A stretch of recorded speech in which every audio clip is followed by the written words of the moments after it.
Yeah. Mm-hmm. So my wife and I were foster parents for several years, and one of the things that I wrote down was that Quill is a foster kid, basically. And you use the language of stepfather, and I would agree with that too. But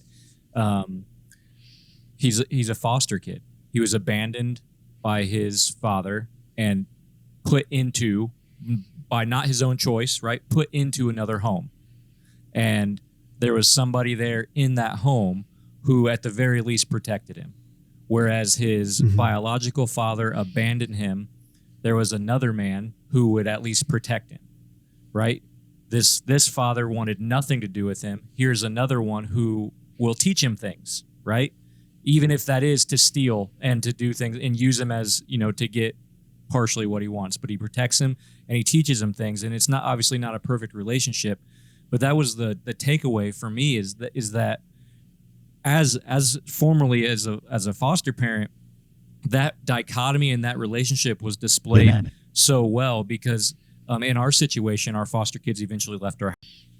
And then when he's reunited by his father, it's only so that ego can use his son as a pawn towards that same selfish ambition, right? Mm-hmm. Nothing has improved. Nothing has changed.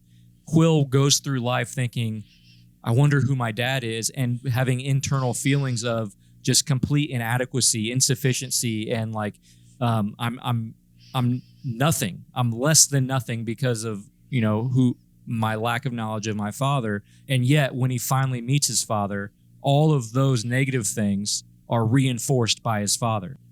And maybe he didn't care for me perfectly, but he cared for me in some way. And at the very end, he gave everything. Mm-hmm. Mm-hmm. Like he died. And that's the ultimate, what would you say? The ultimate love. Ultimate act. Yeah. Ego wanted to kill his own son or use his own son for eternity to conquer the universe. And Yondu gave his own life, gave his own existence for Peter.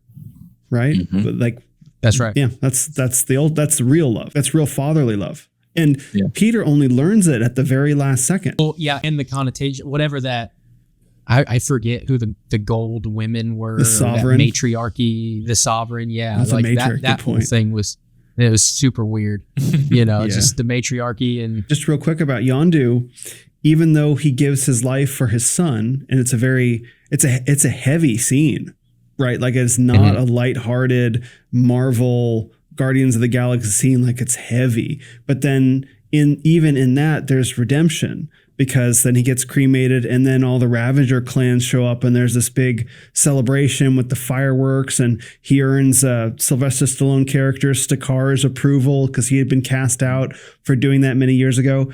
And the funny thing is, even Yondu himself is fatherless because he was a slave boy. His parents sold him. And then Stakar rescued him. So Stakar was his father in a way, right? And so you can just see this as you follow the chain all the way around the story. So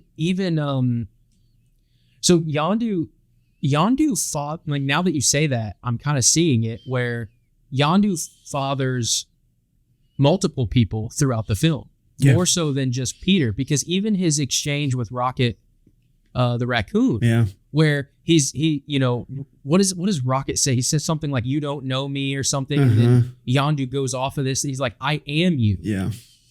And then he kind of wins him. Mm-hmm. He kind of wins Rocket in that exchange. And even that is an example of, there are a lot of fathers who would have that exchange with a child, even if it's not their child. It's more of like a discipleship, relationship. That is the culmination of someone trying to disciple or mentor another younger. Well, I mean, he's not a man; he's a genetically modified raccoon. But you get the idea, right? But yeah, to your point, I think that's so true. Is that where he says something like, and this isn't an exact quote, but I think it's close. It's like, just a little bit of love shows you that big void inside of you. Is that what Yondu says there? Yeah, that's right. Yep.